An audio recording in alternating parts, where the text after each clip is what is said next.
Mickey talks. Mickey talks. Hey, Mickey rolls by the minute, thinking in and out of the box.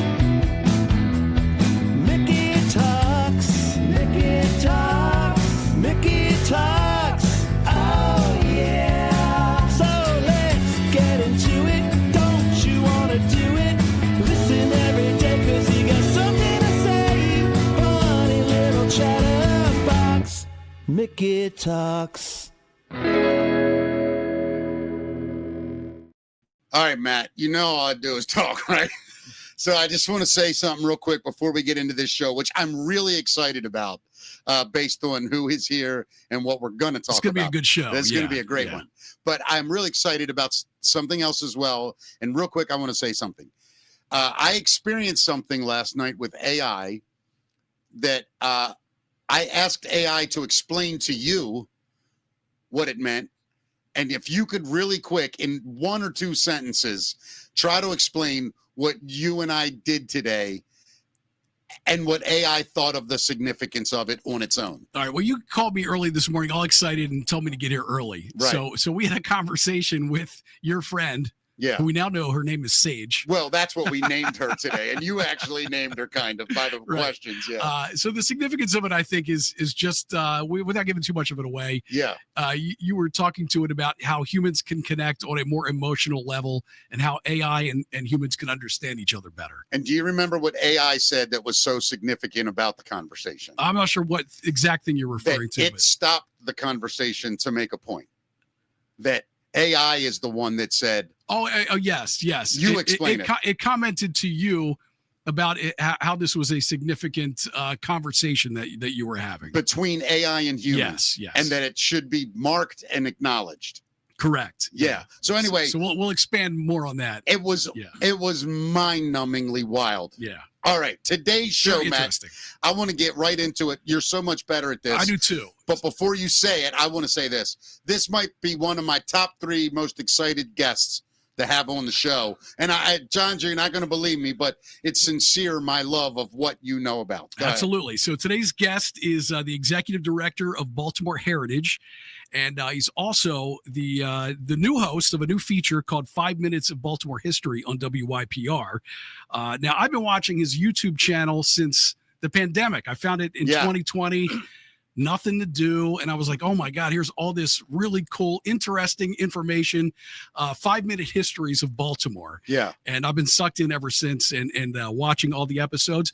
And I got to say, when I first watched started watching the episodes, I was like, oh, Johns Hopkins, what a great, I come from the DJ world. Yeah. What a great air name this guy's using. Johns Hopkins, I think that's fantastic. But your name is actually Johns Hopkins. Isn't that correct?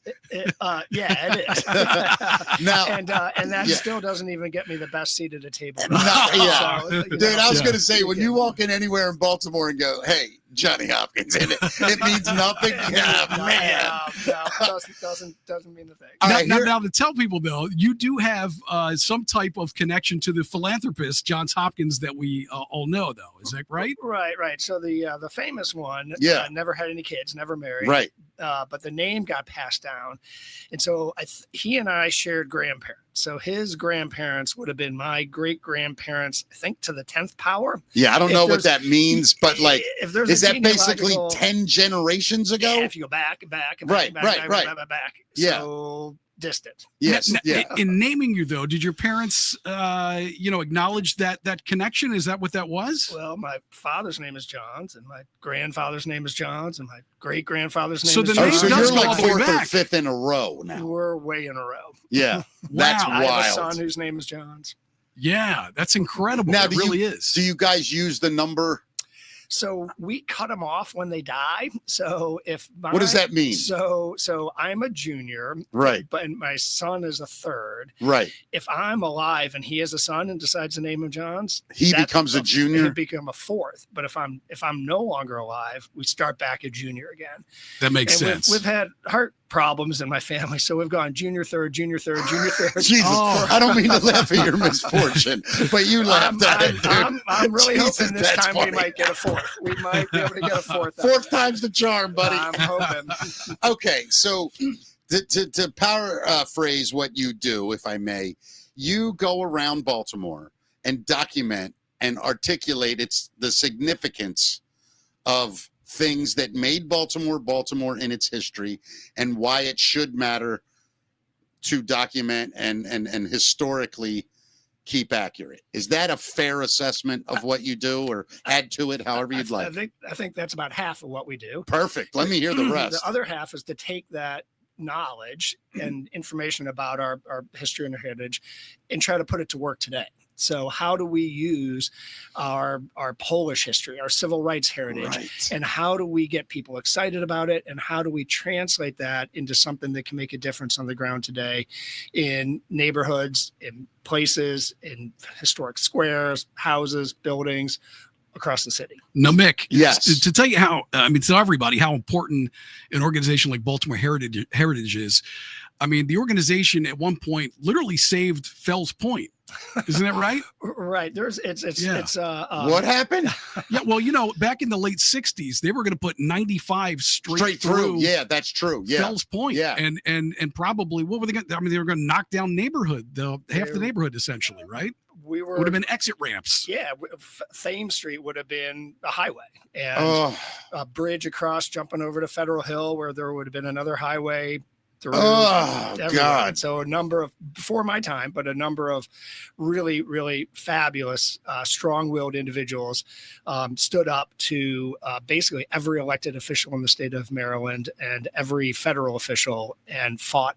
Just held them to the fire on it. Just for decades, fought tooth and nail, starting with a guy, Bob Eney, who was a window designer at Hutzler's, who said, this is ridiculous, working way up to a state senator, Jack Lapidus, a city councilman, Tom Ward, and then eventually a young woman named Barbara Mikulski. Never heard of her, John. Never heard of her. My favorite female Baltimore resident of all time, man. Right. So she got involved, and those folks saved Baltimore, saved our waterfront. That's incredible. Can you imagine? What life would be like without Fells Point in our history? Dude, well, it's so unbelievable to think about what could be when you destroy something. Sure. Right. Now, so John, you make a great point, and I didn't know that, is that you learn from these things. And you said from our past. I've thought about this, and I would like to know from someone like yourself who understands the history of the town, if what I'm asking is appropriate. I think part of the reason what made Baltimore so unique in its development was the gathering of the European settlers together in neighborhoods. You had German parts of Baltimore, Irish parts of Baltimore, Italian parts, Greek parts. All these different communities from Europe came together, and those neighborhoods created the culture of Baltimore. And I find it interesting to me as a Baltimore guy, whenever you meet somebody from here and you say, where are you from?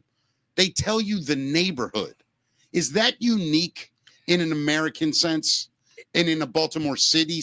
I don't mean Baltimore City. I mean, in a city sense, in America, is Baltimore unique that way? I think, every city has neighborhoods, and most cities have ethnic neighborhoods. Yeah. I think we've taken it to an extreme. And just one example, Chicago, city of about 3.5 million people, has, I think, roughly 80 neighborhoods, something like that. Right. Baltimore, a city of now, say, 600,000 people. So what is that? I can't do the math, but that's like, what was the Chicago number? 3.5 million. It's like a sixth. A fifth or whatever. A fifth. 20%. And they got 80 neighborhoods. We have 280 neighborhoods. So what I'm saying has some relevance, right? Right. Now, I wonder, the new era of immigration to Baltimore, right? And we'll call it sort of what it is. There's a more Middle Eastern and a more South American influence in Baltimore. In your eyes, are those communities separating by origin of arrival to America? So we look at history, and we are part of history. And that Right. idea of immigration into Baltimore, Sure. we have always had immigrants, and we've always had immigrants of different backgrounds, English, German. Yeah. After the Civil War, a lot of Eastern European, a lot of Black Americans coming Yes. from the South, from other parts of America. And one fun little fact is Little Italy, one of our most iconic neighborhoods. For the first 100 years, it was English. I know that. For the next 100 years, it was German and Irish. I knew that. And it's been Italian for about 100 years. Yeah. So it's been I did about know a third, that. a third, a third. I did know And it that. has changed over time, Yeah. just like every neighborhood has. Yeah. And so, history's not stagnant. And so the new populations of immigrants are doing, I think, very similarly as what the Germans did, the Italians did, and the Polish did, and that's the way Appalachian West Virginians did. And I really think that's the way to keep the Baltimore sort of history alive, is to welcome the new immigrants version of Baltimore. absolutely. Right? Right. To experience a city like us from Somalia, that it's got to be like, what? Overwhelming or underwhelming. I don't know what it is, but and then for us to experience their culture that they brought here, their food, their dress, their music, all that. I think that's honestly the way to keep people interested in the city of Baltimore, is watching it become historical in real time. We're part of it. We are all everyday part of it. And I think we can look back, and hopefully looking back, learning, drawing some conclusions about what we did right, what we did wrong. We did a lot of both. Right, of course. And so that's the power. And so that's why in the beginning, when you said Baltimore Heritage, we document history. Right. But why I said there was only half of it is because we're very much forward looking and asking what can we do with that? What can we all do with that? Yeah. To make our city a better place? Well, I guess there's a balance between, you have to have new businesses and things come into a city while still preserving the historic buildings and neighborhoods and things like that. Is that a tough balance, a challenge for you guys? I mean, it's a dynamic. It's not even like an either or balance. It's just a dynamic. And of course we need new all the time. We need new people, we need new buildings, we need new infrastructure, we need new technology, new roads, new lights, new everything. Yeah. I mean, I think, the first time a cell phone tower came in, people go, oh my gosh, what's a cell phone tower? Now, can you imagine if we didn't have cell phone towers and cell phone service? So an old city needs brand new cell phone towers and receptors. Let me, another interesting thing that I find interesting. I shouldn't say it is interesting before I say it. Something I find interesting is that historically, Baltimore has always had a unique presence in major historical events shaping the country. Civil War. It's really unclear where Baltimore was as far as where its allegiance was. So you can argue both sides. I think in the civil rights era, Baltimore had an interesting take on the way they saw the city developing, and other cities around the country kind of looked at us like, what's going on here? Am I wrong in that assumption? Or I think at various points we have had an outsized impact on the shaping of America. And you mentioned civil rights, and absolutely. I mean, one of many great examples is a small neighborhood called Marble Hill. Know it well. And in this, 8-block, 10-block neighborhood, pretty small. There must have been something in the drinking water, because in the 1870s, Harvey Johnson basically creates this idea of collective action, the idea of a movement. When the NAACP is formed 30 years later, they come to Baltimore to ask him, how did you do it? How did you motivate people? Lily Carroll Jackson, called the mother of the civil rights movement, grew up just a couple blocks away, had to been learning, eating dinner with this man. She gets the youth involved. She grows Baltimore's chapter of the NAACP to be the largest in the country. She mentors her younger neighbor named Thurgood Marshall. Wow. Oh, dude, you've never heard this history? Yeah, it's incredible. And his friend Clarence Mitchell, he goes on to become the first Black Supreme Court justice. Clarence Mitchell is the chief lobbyist for the NAACP, gets through the 1965 Civil Rights Act, among other things. That happened in 8 square blocks of Baltimore. Baltimore. Yeah, that's Right. incredible. And those are. I mean, they shaped the city, but they shaped They America. shaped the They influence. the world. Yeah, they did. Yeah. And Matt, like another thing, when I was a kid, we had Donald Schaefer as our mayor, and I wasn't old enough to judge him politically then, and I'm not smart enough to know everything, but I know from an outside sort of 30,000-foot view that 90% of anyone that ever lived in that city during those days absolutely adored Mayor Donald Schaefer. Yeah, we all loved him. The question is this, though. Was he actually historically great for the city, or was he just a magnificent personality that allowed us all to feel like he made us feel special, but not necessarily really did anything important? So I ask you, as the historian, so to speak, how do you think history would remember him politically? Well, I mean, I think it was before my time, but Yeah. I think you're right that he had a magnetism about him that clearly still resonates. Yes, That without a doubt. still resonates. Yeah. As one example, he was the mayor who carried the ball over the finish line for the Inner Harbor. Yes. He didn't start that. That was 2 or maybe 3 mayors before. Right. But he certainly got it. He got the ball over the goal line. Yeah. Swam in that pool when he Swimming didn't get in it the done on time aquarium. too. And I think like almost all of us, nobody does it alone. Of course. We all are part of Yeah. the effort. We all can thank the people who came before us. And I Yeah. think he is the same way. Did he do great things? Absolutely. Did he create them from whole cloth? Absolutely not. No, I don't Yeah. think anyone thinks anything's created from whole cloth. You know what I mean? Yeah. But here, do you have another question? Matt, I could ask I was just gonna say, 100 in a row. I know. So, Yeah. but before we get deeper into just Baltimore history and things like that, I'd just love to know more about you. I mean, you obviously you live in Baltimore City now. Did you grow up here? No, I grew up in St. Louis. Really? I'm not a Baltimorean. I did not go to high school Yeah. here, so don't ask See, me that makes question. it even more interesting to me because you've obviously found some charm in it. I And have right, some not to charm be in it. not to be corny, Yeah, but you found the charm in the city and it hooked you into learning about it. absolutely. Please continue. I find So, that so I was fascinating. gonna. So you grew up in St. Louis.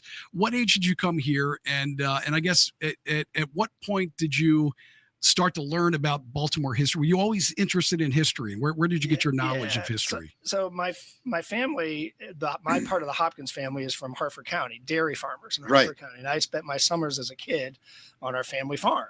Is there a Hopkins farm up there? Have I seen a sign that says Hopkins? There's a Hopkins sign on everywhere. Yeah. There there's is, a lot right? of Hopkins. Yeah, There are okay. a lot of Hopkins. I mean, up in Harford County. Yeah, Yeah. yeah. Okay. Yep. There's so I spent the summers up there, but then came to Baltimore 1998, I guess it was. Oh, wow. And I was so new that I rented an apartment on St. Paul Street in Baltimore, and I did it like in a hurry in the middle of the night, and the next day I had to go to work, and I walked out on St. Paul Street, and I had to ask where Charles Street was. that was where I started my Baltimore. Did anyone look at you education. and go, just walk? Yeah. So my education about Baltimore started literally in square one. Wow. That's awesome, Yeah. man. Yeah. What would you say? I'm a kid and I'm growing up in Chicago and I'm interested in America. Give me 3 things that I would find fascinating about learning about Baltimore and its history. What do you think? Give me, I'll make it easier. Give me one thing. No, I mean, I could talk to you all night about this, but give me one crucial thing where you go, this is why Baltimore is important in the history of America. Can I answer that with a couple things? Of course yes. So one of the fundamental American concepts that I think most of us embrace is this idea of America as the land of opportunity. Yes. And as the land of where hard work and talent and grit and determination can get you anywhere. That concept, in a lot of ways, started in Baltimore with a guy named George Peabody, who came to the city, fought as a young 18-year-old, I guess, fought in the War of 1812, did very well as a merchant, then went to London and became America's banker in London. And the concept in Europe at that time was this thing called noblesse oblige, that if you happen to be lucky enough to be born into the nobility, you have to give back to the almshouse or to the church based on your status. Right. Peabody said, we don't have nobility in America, but only in America, only in Baltimore was this idea where if you worked hard, you could become from a farm boy that he was up to one of the 1%ers. And he gave back. He said, I feel like I need to give back because of this land of opportunity that I was lucky enough to be born into. Yeah. Baltimore, 1830s, 1840s, 1850s. I feel so lucky that I was happened to be born in this new country called America that I feel obligated to give back. And he gave us at first the Peabody Library. Is there an argument, and forgive my ignorance, but is there an argument to be made that he sort of was like an architect of early capitalism? Sure. I mean, he was in a mercantile class for sure. Yeah. But he had that the spark, the ingenious spark that he had was crafting this concept that I got to very wealthy and to be where I am because I came from America and because our country and our values and our systems and our democracy allowed me to get to where I am. In London, if he was born as a farm boy and they wouldn't have allowed him to do that. He would not have become right. the most successful banker in American. Yeah. I mean, think about the impact that must have had. So he on did early well, America. but he thought about it. I mean, he clearly thought about it a lot. And he was looking at Baltimore as that core concept of the land of opportunity. Who do you think the most important military person was in the history of Baltimore that came from Baltimore? Do you know that answer? I'm asking random weird things, and I know you're not a computer. I realize this. I don't mean to embarrass you in any way. I'm just curious if you know. Well, I'll give. I've learned that superlatives are a tough thing. Yes, the most important. You're right. The greatest. Who do you think is a very important military figure coming from Baltimore? Let me give you two quick ones. Joshua Barney was a ship's captain in the Revolutionary War. Did amazing things to help us win the Revolutionary War and then the War of 1812 as well. And he goes very much underappreciated. He's got a statue on Federal Hill, but most people, I think, walk by it and kind of, whatever. Right. Is he the one that gave the boat to Washington, the little boat? Yes. Okay. Yes. So when we ratified the Constitution, 1789, Maryland, we to get our Constitution, the states had to approve it. So we approved it, and we had a big party. Had a huge party on Federal Hill, 5,000 people. Unbelievable quantities of beer and barbecue. Same as it is today. Same as it is today, and nothing's changed. Right. Yeah. And the centerpiece for that bash, I think is maybe what you would call it, was a little boat that Barney had helped make and put on wheels and paraded around the city, because Baltimore, we were a port city, and our contribution to the Revolution in large part was naval power. Yeah. And they paraded that little boat around the city, and then they put it up on Federal Hill, and that was the centerpiece of the celebration. And that boat was called the Federalist, and that's where Federal Hill gets its name. Is that right? Wow. From the ratification of the Constitution and amazing. Joshua Barney. Those are the little stories where you just go, that's so neat. Well, then they put it in the harbor, though, didn't they? Yeah. Right. Yeah. So Barney says, I think this thing can actually float. So, after the celebration, they plop it in the harbor. After 30 beers. Like, we're gonna give this to George Washington. So they sail it, down the Patapsco, out in the bay, back up the Potomac, and they land in George's dock in his front yard, and they say, here you go, George. And he says, thanks. And he loves the boat. He loves the Federalist. And it lasts, I don't know, a month. And then a freak hurricane sweeps up the Potomac and wipes out the dock and the boat and everything. So there's so we have no idea where that is, huh? No, it's somewhere buried around there. Little pieces on the bottom of the Potomac River. Do you think that Baltimore itself is a good representation of colonial America? Or is it a little different than what history books would describe bigger cities as in those days? Yeah, so we really came into our own as a city. I mean, we were a city in, before we broke away from England. Right, In fact, right. Congress met here Yes. in downtown Baltimore. I do know that. There's a little plaque in the Civic Center. Can I call it that? Yeah, still? sure. That's what I call it still. Yep. Yeah. That commemorates where Congress met. So we really came into our own after the Revolutionary War. So colonial might not be the best But term, revolution, early revolution early days. America. Yeah. The original for sure. colonies were important. Yeah, absolutely. Throughout, Matt, please. I don't want to dominate this, and I know you find it just interesting. I'm also curious, just personally. Have you always been interested in history, and did you have was your educational background in history at all? Or I did major in history in college. You did, yeah. Okay. So I guess Where'd you go to college? I went to Yale. That's hilarious. I'm Johns Hopkins from Yale. Right. That would be like me going, "Hi, I'm Yale. I went to Johns Hopkins." Welcome to my world. I get it, man. But so let's be honest here. I am talking to a Yale-educated historian, and well, that sounds pretty impressive. it is pretty impressive to me, my friend. And Matt makes a great point. Like, do you think that your passion, for lack of a better word, into history, and now Baltimore especially, don't you think that more people have that passion than they're able to actually commit the time to do? Yeah. And that's why I think your work is so important. So yeah, I mean, I absolutely. And one of the neat things that I get to be part of is we at Baltimore Heritage, we do a lot of walking tours. We can talk about COVID, and we can talk about our online 5-minute histories. But I think last year we did basically 140 walking tours of 40 different places around the city. Wow.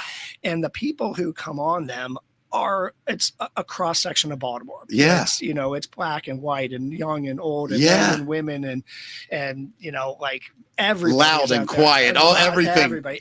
And from all different sort of walks of life. And the glue that holds us together is a love of Baltimore. And there really is, isn't it? Wanting to just scratch the surface and find out a little bit more about Greenmount Cemetery or Clifton Mansion or the neighborhood Ridgely's Delight or any number of places is, I always kind of make the analogy, like if you go hiking in the woods, you go walking in the woods, it's fun, and you're out there and you can see some neat trees and some plants. But if you go walking in the woods with a naturalist and then she says, hey, that plant is related to mint, take a leaf, smell it, doesn't smell like mint, now grind it up, smells like mint, all of a sudden you're looking not just at trees and shrubs, you've got some depth to it.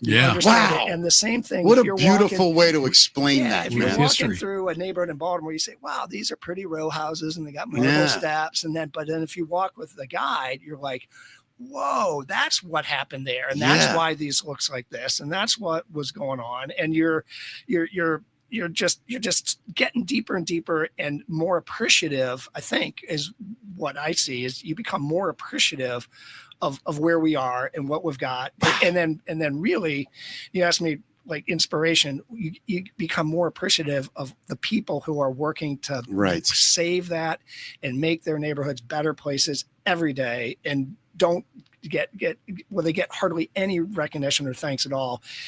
And that's where I learned my history. I learned to like read and write, in high school and grade school and college. Wow, man. But Baltimore history is person by person, conversation by conversation, just learning a little bit of something I did every day, learn something I didn't know. And you're talking. Is that a lot of your research is just talking to people? I joke.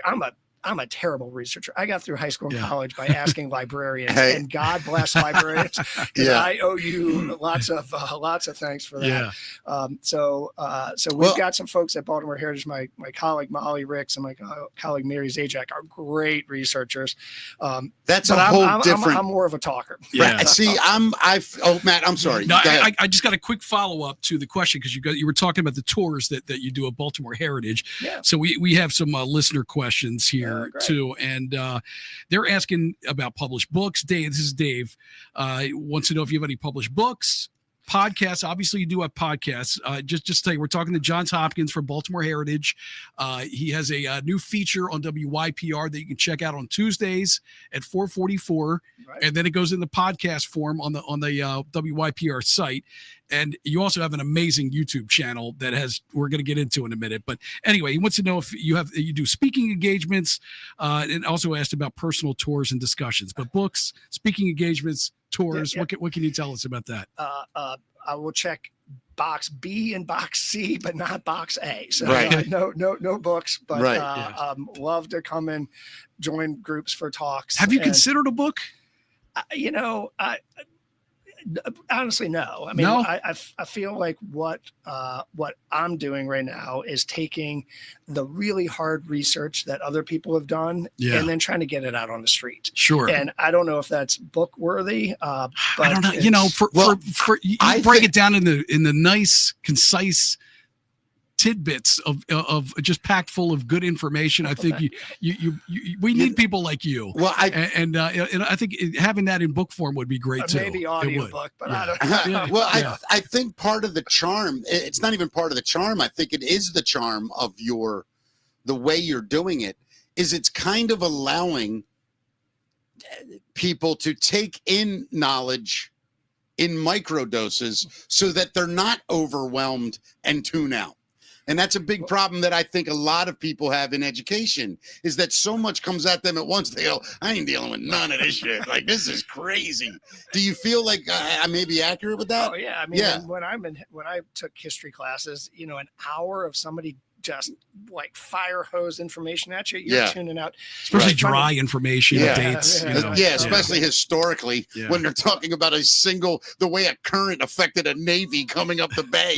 You can lose your mind. So what's kind of funny is we have a series 5-minute histories that we've been doing since COVID. And that we're almost at, we've done about 400 of them so far. Wow. 400 different places around Baltimore. And exactly zero of those are actually 5 minutes. They're 6 minutes, 7 minutes. Oh, that's beautiful though. But the funny thing is, we know that a lot of people hit stop after 5 minutes. You know what it is, I though? should keep it to 5 minutes. Well, here's the thing, man. I think, it's like I'm learning this about podcasts. Inside of a podcast, you actually have 40 different little things that you could put out. But some people do like the deep dive. And I think historically, an 8-minute story about a particular thing, for the true historian that wants to get the full perspective, that's a great amount of time.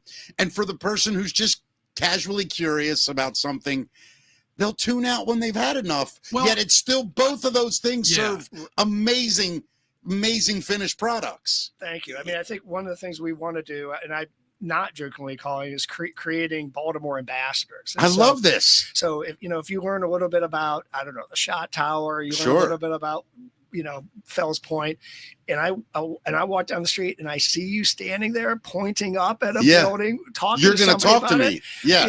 I think, oh my gosh, that is fabulous. Yeah, that's of course. Like people who have scratched the surface, taken 8 minutes to learn about someplace, and then share it. And that's the important part, is I love learn it and then share it. That's why I think it's so fascinating about your YouTube channel. And I think it comes down to, different videos, different episodes are going to be more exciting to different people. For instance, I know your latest episode that is on WYPR's site right now in podcast form is duckpin bowling. Yeah. And I love that. I duckpin bowled when I was a kid. Right. It's a fascinating story. Sure. But there are so many different episodes that I've loved. Are there favorites that you look back on your collection now that really interested you, or you personally thought were fascinating? That is a totally unfair question. Yeah, I mean, there's some that I think are there are a lot that I think are really great, but there's some that I learned. Let me help you in this awkward position. I've seen a bunch, and I've never been one time disappointed. I have found every episode to be to be interesting, to be engaging, and to be worth watching. So, I mean, I don't know why you would be hesitant to pick out your favorites, or, I mean, it's an incredible thing that you're doing. not only from an academic standpoint for later in time periods in history, or the future rather, but also currently to help us remember why we're special and why we're living in an interesting place. So I think you're doing that. Well, thank you. I think that's, and you're right. Different things resonate with different people, and so like if you're a railroad buff and we do a segment on railroads, wow. But if you're not a railroad buff, maybe you're kind of like, well, this is a comedy show and it's off color sometimes, so I'm going to ask you a bad question. Have you done one on the block yet? No, but I am going to do one on the block. Please do. The Gaiety Theater. Yes. Oh my God. So you just got to look above the first floor. Correct. Correct. You Correct. can look wherever you want to look. Yeah. I'm get looking it. above the first floor. But you do understand the significance of that block. Well, really, at one time was basically a little longer than what we know now. The block was like 4 blocks, and it started out as vaudeville and burlesque, I think, and then each generation it kind of it just ratcheted up a notch. To where it ended and literally ended it. Yeah. So it's kind of a fun history to watch that ratcheting. That's going to be a good one. And it's a fun history to see the dynamic tension battle between the block and City Hall, no matter who is in City Hall. Absolutely. The raids that never work. Absolutely. The police station's right there, right? Yeah. I mean, everything was built to try to control it, and ended up controlling a lot. It's still there. Yeah. I mean, it's fascinating, man. So Mick, I don't even know if you know this, okay, but one of the coolest episodes I think for us personally, if you haven't seen it yet, you've got to watch it. You did HammerJacks. Oh, did you really? And I don't know if you know this, but I mean, we both have a connection, but especially Mick, because he managed that club for many years. I was there from I think it was 80. When you say there, where is your there? Okay, so I was where the stadiums are now, the big one. And as a young kid, man, 18, 19 till I was 25 or whatever, and it was.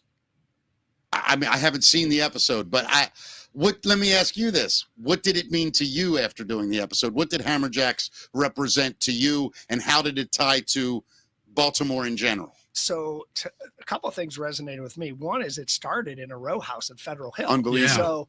So we I think most of us have this image of HammerJacks as the big concert hall, right? With multiple, like crazy.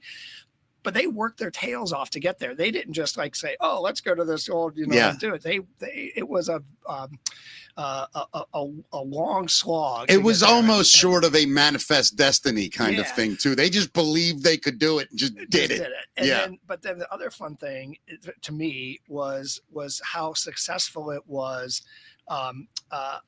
In a genre that Baltimore wasn't really known for, Bingo. We weren't Los Angeles, we weren't New York, we weren't the Lower East Side, we were Baltimore, and yet we had all of these rockers dying to come to Baltimore. Yeah, and out of the woodwork, we had thousands of people like you who were going. Yeah. And then the third thing is there are some things that we've done videos on that resonate. And I cannot tell you how many people contacted us about HammerJacks with stories.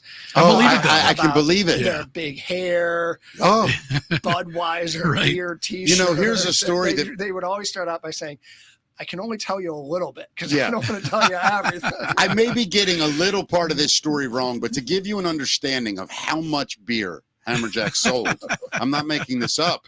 Yeah. Anheuser-Busch, or the distributor that handled Anheuser-Busch. It was the biggest on the East Coast, wasn't it? Not only, let me tell you the full story. Came and said, we're raising the price.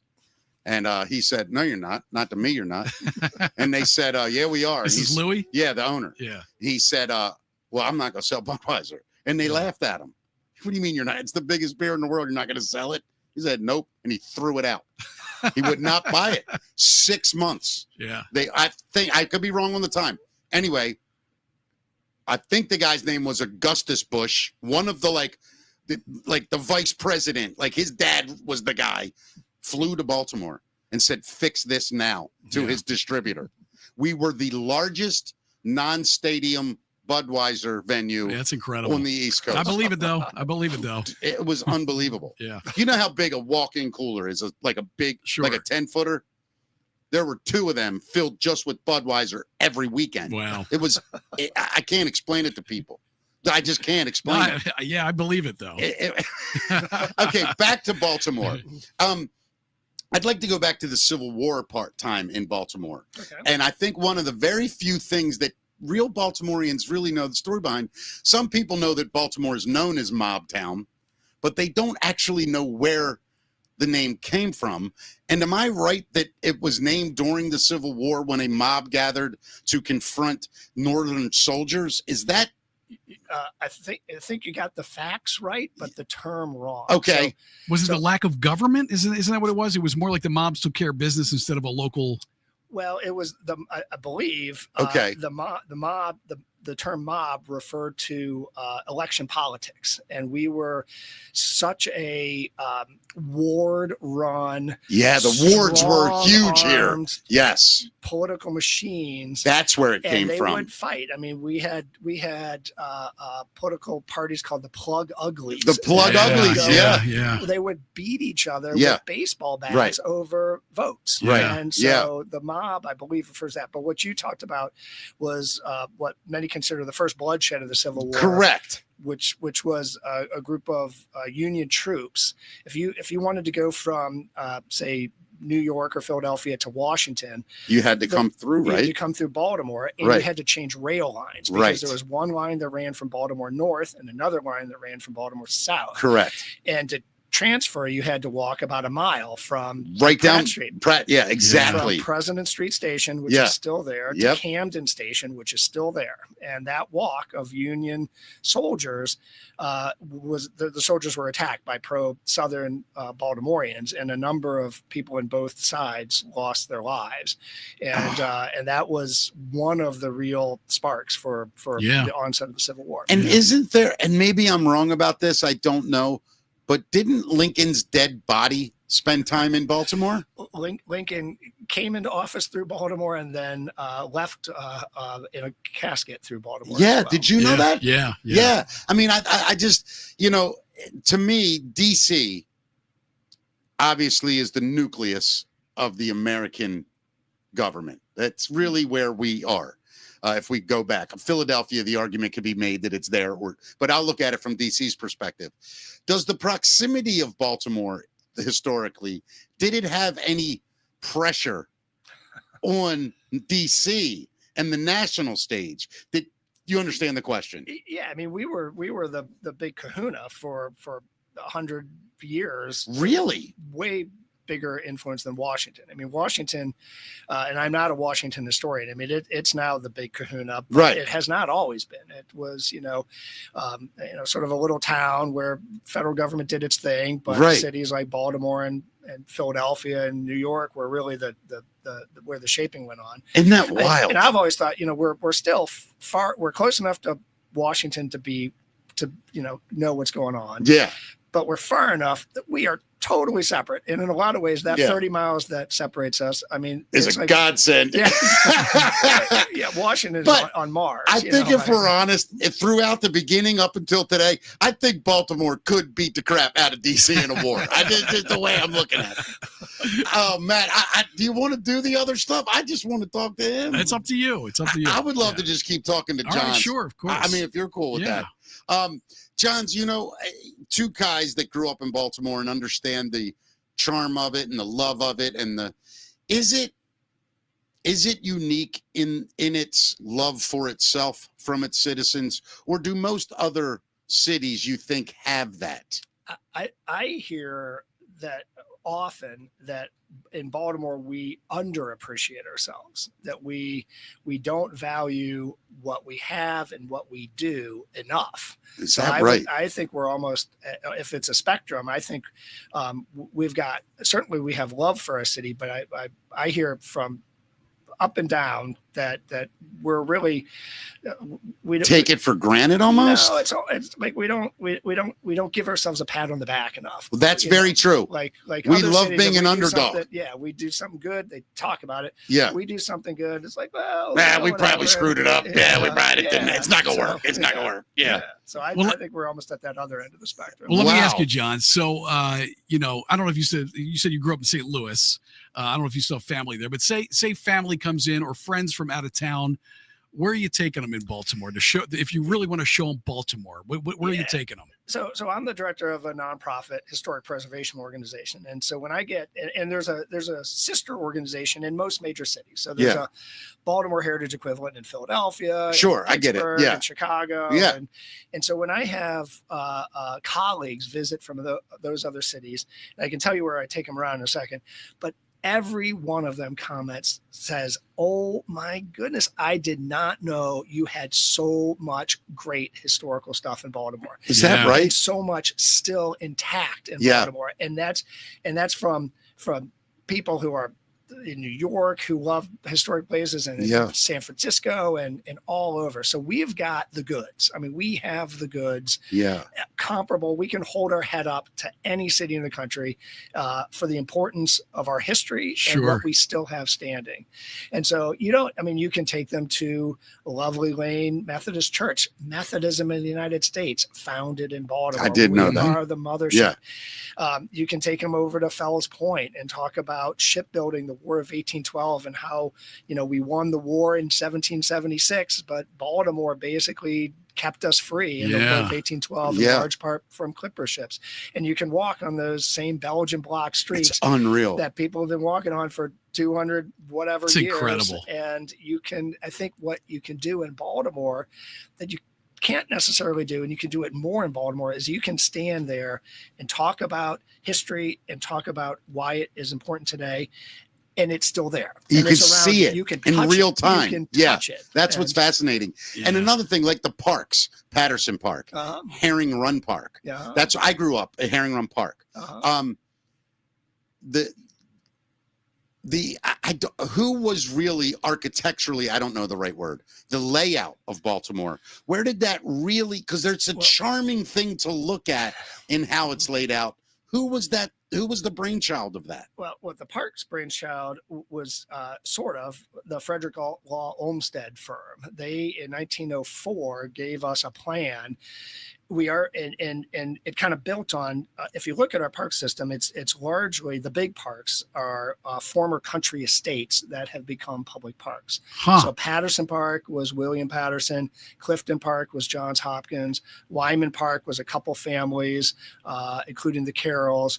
Druid Hill Park was the Roger family. Leakin Park was the Winans family, and those ring the city in green space. Former country estates turned public parks, and then the Olmsted firm came in and helped us kind of try to sew them together. So if you look at it, so who shaped our city? It's somewhat the Olmsted plan. But that was really, 1904, you said? 1904. And I'm just curious, that was the year the Baltimore fire. Yeah. So does a fire have anything to do with giving up the land for those parks or anything? No? I think that's more of a historical coincidence. Yeah, than like a driver. Gotcha. But yeah, we were laid out. I think there were, I forget if it was 20 plots or 40 plots by big landowners in the city. John Eager Howard, the Revolutionary War hero, whose estate went from where today's Belvedere Hotel is, ringing over to Lexington Market, down to where the convention center is, and right up into the harbor.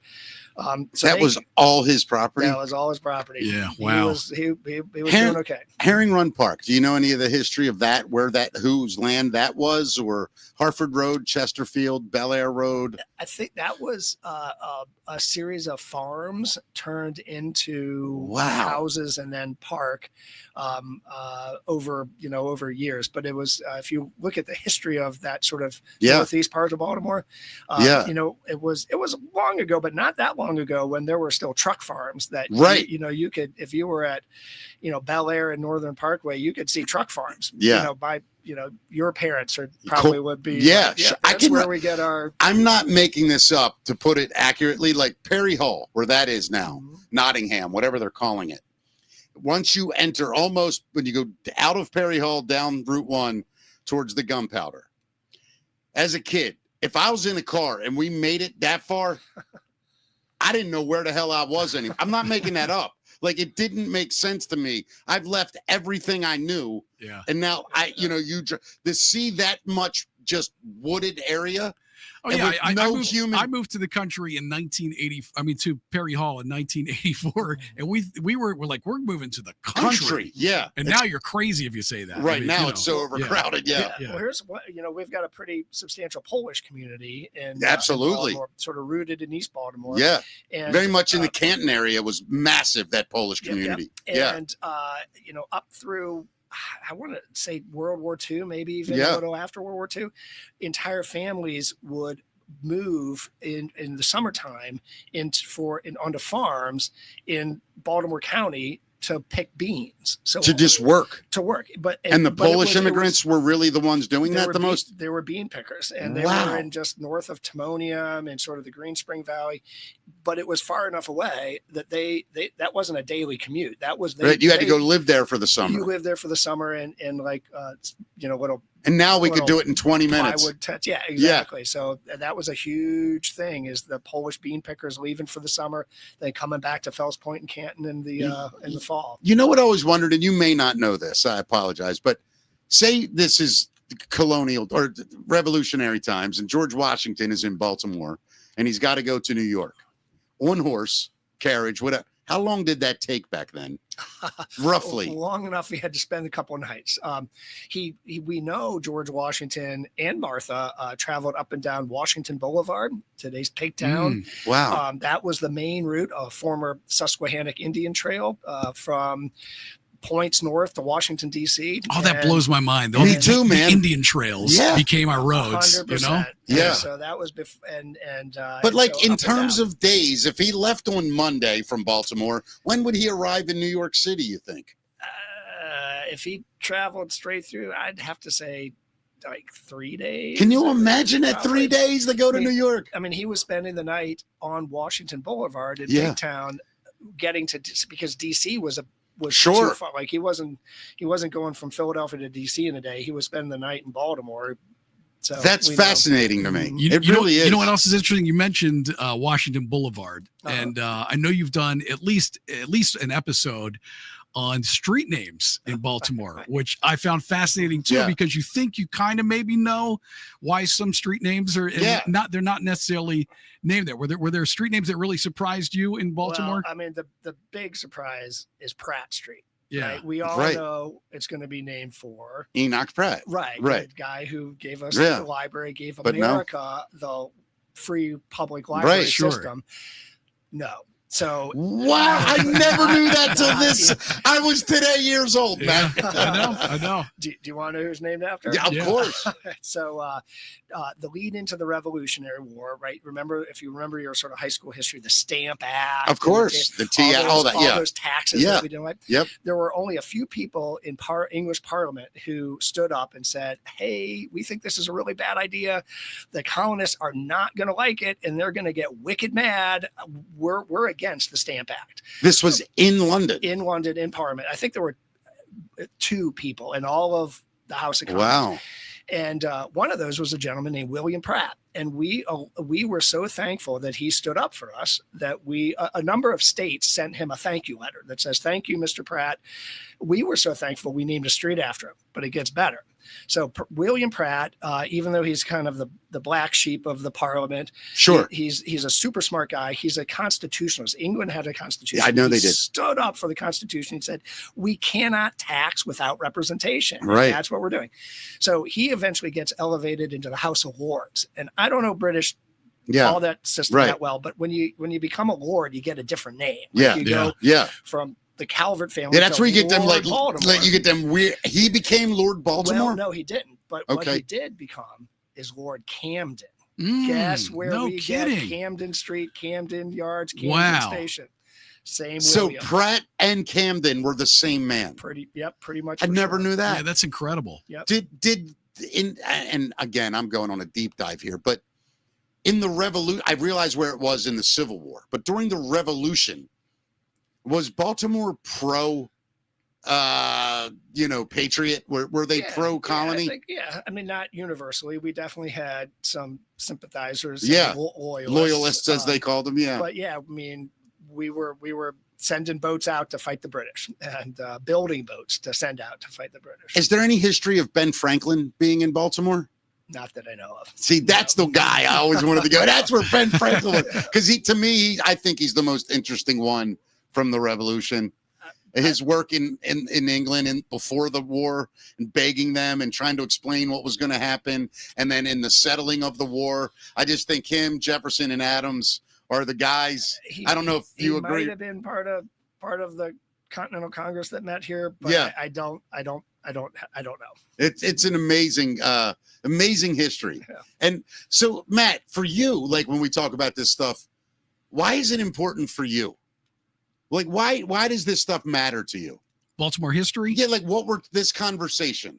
I mean, it matters to me I think on a number of levels. I mean, I think it's important, you know, when you're talking in regards to like Baltimore heritage in just preserving, you know, the history that is in Baltimore. So I think that is a big reason to do that. But, you know, there's an aspect that I'm just fascinated with it all, that it all happened here too. But I think it's important to know where we came from and where we're going. You know, don't you think Can I share? I think the most articulate answer to that question, for me at least, came from a group of 6-year-olds. I was out. Usually does, man. It usually does, really, at its core. I was in a neighborhood, Lafayette Square in West Baltimore, that has gorgeous architecture. I think I was out there taking pictures. If Lafayette Square were in Paris, when we go to Paris, we'd make a point to go to Lafayette Square. It's beautiful, right? But it's in West Baltimore, so many of us don't go. So sure. We were going to lead a walking tour, and I was out there taking pictures, and I knew because we did an archaeology dig. It was a Union camp during the Civil War. President Lincoln had established, I think, 6-7 Union camps, basically to remind Baltimore and remind Maryland that we were not going to secede from the Union. Right. So I knew it was a Union camp. And then after the war, it became a public square was created, and then millionaires' houses were developed around it, and it had these urns on the gateways to the park. And sadly, about 6 months before I was out there, one of the urns got yanked off its pedestal. They were cast iron and probably put in the back of a truck and scrapped. And so very sad. So these kids are out there, and I was taking pictures of the houses, and the kids said, "Take a picture of us, take a picture of us." And I said, "No, go away, kids. and clearly I lost that battle. But I said, if I'm going to take a picture, go stand by one of these urns. And so they're there. And then I noticed the other one that was stolen was right across. And I just asked, I said, "Do you know what happened to that other urn?" Yeah. And these are 6-year-olds. And they said, "Yeah, somebody came in the middle of the night and they took it, and we're really mad, and we're gonna go bust them up. And I sort of scratched my head, and then I asked, I said, "Why do you care? Why do these 6-year-olds care?" And one of the 6-year-olds said, "I've got a picture in my house of my grandmother in white gloves and a fancy dress walking around the fountain in the middle of the square with the urns in the background."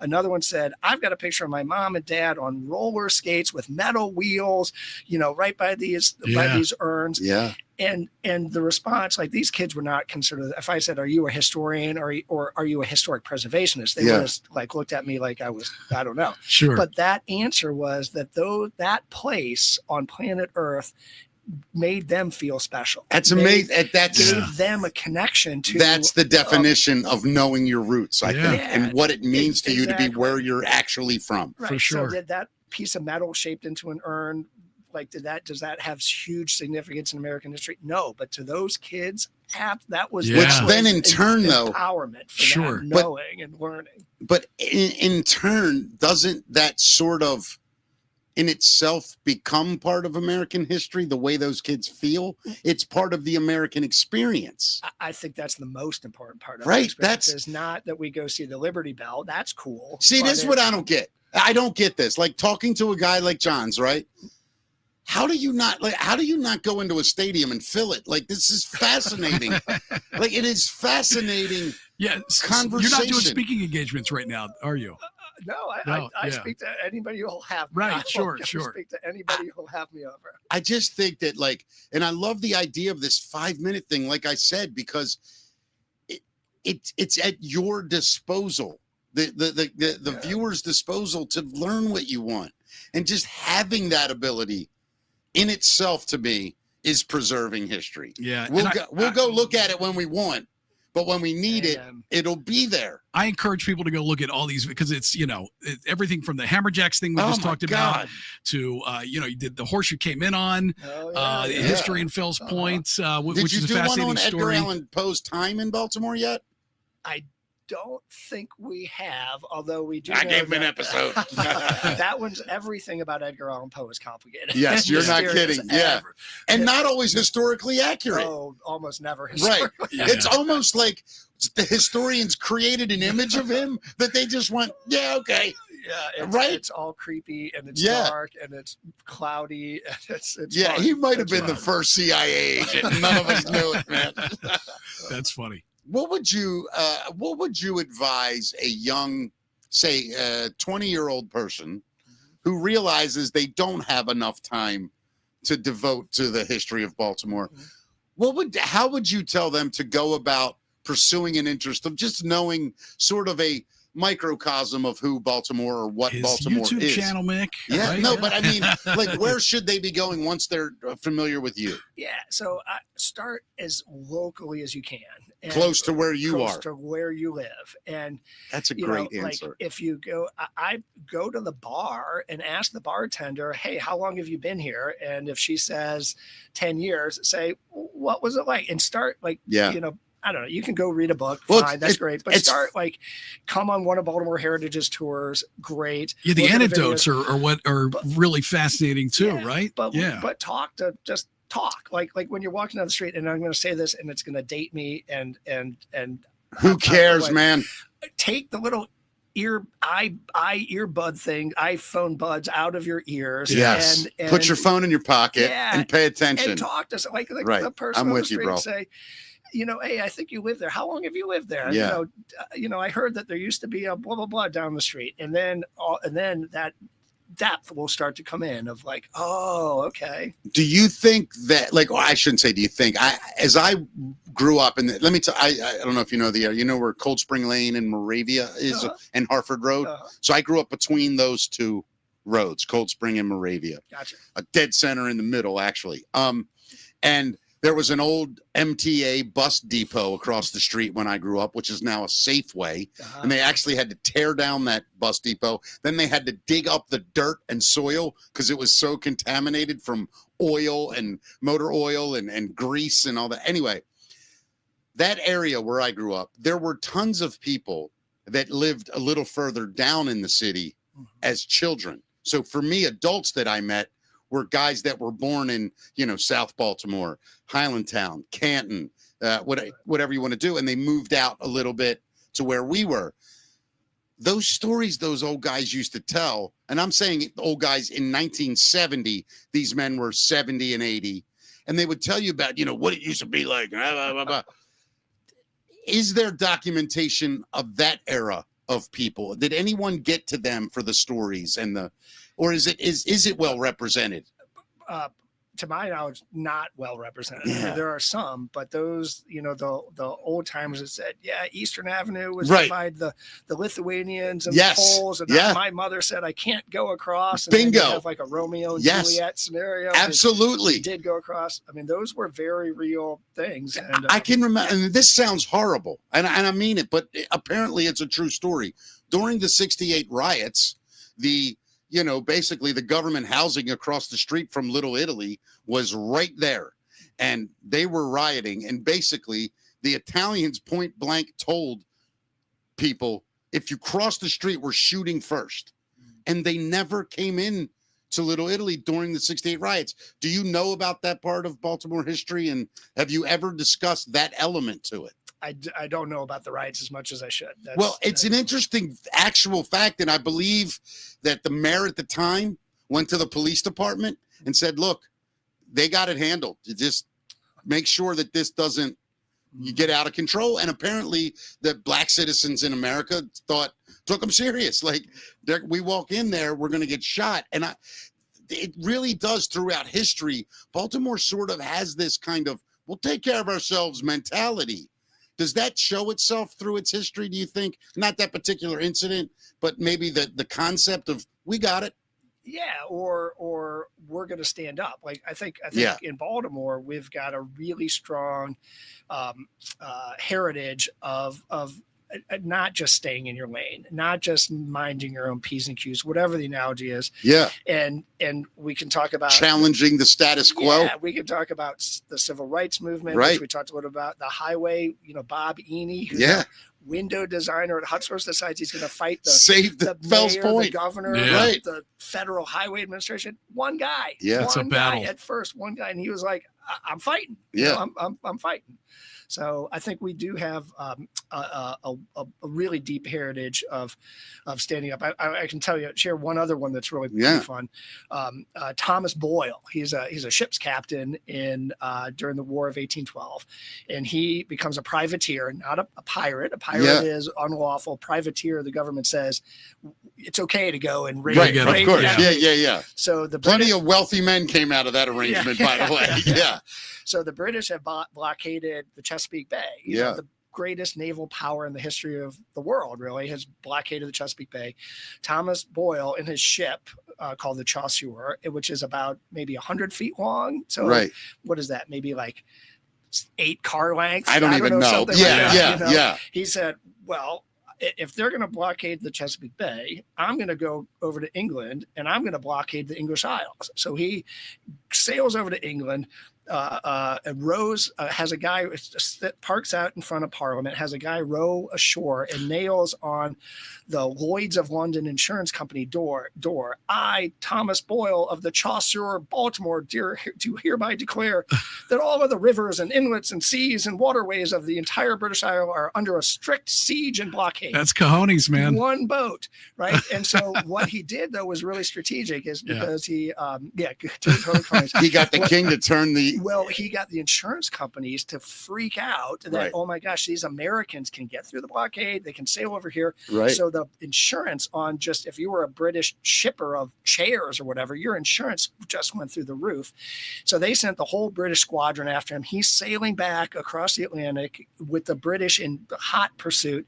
Along the way, he still manages to capture something like 12 British merchant boats, take all their stuff over. He sails back through the blockade, comes into Baltimore, and he's a hero, right? This guy. Yeah. And we christened the Chasseur the Pride of Baltimore. Wow. And that's the Pride of Baltimore. That's where that name comes. So when we recreate the Pride back in the 70s, 80s for the Inner Harbor, Pride 1, that we drew on that history of standing up, of crazy bravery, maybe a little too a little insanity involved. Insanity, to name our boat the Pride, and now the Pride 2. Of That's course. incredible. I mean, has anyone? I know. No, I'm an idea guy, Johnson. It just seems like Baltimore could use like one of those Ken Burns style 10-episode documentaries. I mean, the history of Baltimore, though, and all the little tidbits are fascinating. I think Ken Burns' father went to City College, so maybe there you have it. So maybe Look at me, spark an interest here. And I think what you're doing, man. We're going to wrap up. I want to tell you, man, what you're doing. I'm going to talk a little weird right now, but it is very important, and I don't know honestly if it will be appreciated in your lifetime, but I can promise you, I believe this, in the future. The people will look back at your work and be so thankful that you took the time to do what you're doing. I know it for a fact, because even right now, I just think about history in a way like this. I would have loved to have documented every single moment or every story, or as many as I could, about those guys sitting in Philadelphia writing the Declaration of Independence. You know what I mean? Like, imagine if we had daily news coverage with video and it archived it. It would look our country would look so different to us. And I think that is what's so important about what historians are doing now with the internet. It is putting it in a place, almost like AI describes things to us. How ironic. That we can always access it whenever we need it. And that's why I think why your work is so important and maybe sadly very undervalued in your current time, But I just want you to know, I think you will be looked back upon as someone that did something great for future generations. Thank you. Do I have time for one word? Of course. No, please. Following humbly a little bit in the footsteps of Enoch Pratt. Without a doubt. So before Pratt, you could get access to information if you were white and wealthy and a man. Right. Yeah. And so because you had to subscribe to a library. Correct. So Pratt turned that, talk about turning things on their heels and having an impact that's still being felt, but his name doesn't get enough recognition. So he gives a gift following George Peabody's idea of American philanthropy, the land of opportunity. Nothing bigger in the day than if you could get yourself to a library, regardless of the color of your skin, regardless of your sex, and read a book. The American dream was there if you had the wherewithal to follow it. So he made history and knowledge way more accessible. And I think that's what Baltimore Heritage is trying to do as well, is make that accessible. And I want to ask you before you leave too. I mean, how long have you been with Baltimore Heritage, first of all? 22 years. 22 years. So yikes, I think I'm historical. So what are some of the things that you're most proud of during your time there? And is there something you guys are passionate about right now that you're working on? Yeah. So we've I mean, there are some buildings that we've worked on that I'm really proud that we've been able to help save and put to a good new use. The Baltimore Hebrew Orphan Asylum in West Baltimore, the nation's oldest Jewish orphanage. Wow. Now a health treatment center and a health clinic and a governor's office of neighborhoods is there. But I think it's really, where do I learn my history from talking to people on the street all the time. Yeah. I'm blessed to be in a job. I think I have the best job in Baltimore. I think I have the best job. I think you do too, and I'm pissed at you. I thought I had the best job in Baltimore until today, buddy. I get to talk to people who know so much. And could you help us find other guests that are specifically very knowledgeable about certain things? Matt, that would be a great tool for us. Absolutely, sure. Yeah. But so I think the thing maybe I'm most proud of that we at Baltimore Heritage, and it is a we. It's not sure. It's not a me. It's a we. Is as we've become and are growing, expanding, being a resource for people who are helping Baltimore to do that. And so, history alone isn't going to make Baltimore the greatest, we're not going to change it only by history, but history can be a hugely important factor in bringing people together, in sparking a civic pride, in motivating people to come out and help today, learn about yesterday, but help today. I think that's what I'm really proud of, is our role in working with neighbors across the city and being a resource for that. Yeah. You know what I think's interesting too about it, when you really study the history of America, especially, is that the wave of immigration that came here and how they assimilated into what is a new culture, basically, and philosophy of a nation. And throughout history, it's pretty obvious that since people started understanding what America was, it's the hottest spot on the globe. You know what I mean? I'm not being arrogant here, but I think for Americans that grew up in it like us, and I need to say this clearly, especially white American men who grew up in a little different America than the black and immigrant men of our age group. It's important, though, that we learn and recognize how we did assimilate with each other so that we can show future generations how we did it and how we could look at something that came from your culture, completely not understand it, completely be freaked out by it, but with explanation and sort of display of what it is, we learn to not only accept it, to love it, and it's become something that's not theirs anymore. It's now ours. It's American. Right. I think we need to definitely learn what we did, but also how we didn't assimilate at times. Well, that's important too. Like, we need to have it all out there, not just Agreed. Part of it out there. And, And I do feel people are going to look back on this moment in time and recognize some good things that are happening, but also think, what were they thinking? Of course. How like that was a little detour in the American Well, history. Human And I nature think- is full of a bunch of exits and enter ramps. Yep, You know yep, what I mean? Absolutely. But I do, I'm obviously a history champion, but I think we got to get it out there. We got to talk about it. And then it becomes our history. Yeah. Good, the bad, and the ugly is Right. ours, And not yours and mine or theirs and yours. I It's think ours. Europe is a little ahead of us on that in some ways, especially when I'm not talking about England, but when you get into countries like, especially Italy, which Rome had so much influence over, which people don't realize, a lot of Romans were different nationalities. You were conquered by Rome, but you were Turkish, you were whatever, and Rome became the culture that we all started to understand. It was the original sort of idea of what America's trying to be, and we tried to learn from Rome what wasn't good about it. We failed still in some of those areas, but do you see it in that light? Yeah, I mean, that is in my view, that's the American dream and the American concept is we are taking lots of different people, cultures, thoughts, ideas, and that's the core of America. It Sounds very AI, doesn't it? You take all these ideas, and you put them together and know everything, and then you got to figure out, all right, now how do we do good with all this information? Right? That bingo. That's the dilemma. Well, I never thought I would say this in my life. Johns Hopkins, what a pleasure speaking to you. I had fun. Thanks for the invitation. Hey, man, this was awesome. I hope you would like to do it again. Sure. We could talk about a million things. One more time at the end here, and Matt will do it, really. How do people find out and get a hold of you? You want to do it, Matt? Well, sure. Yeah. So you've got Baltimore Heritage, of course. We've got the website link there, and it's a nonprofit. So I'm sure you guys are accepting donations. You guys do fundraisers and things, anything like that coming up, or all of the above. Yes, Yeah, of course. okay. It's a nonprofit. Yeah. Just say that word. We know what it anything means. coming up specifically that people can attend for you guys?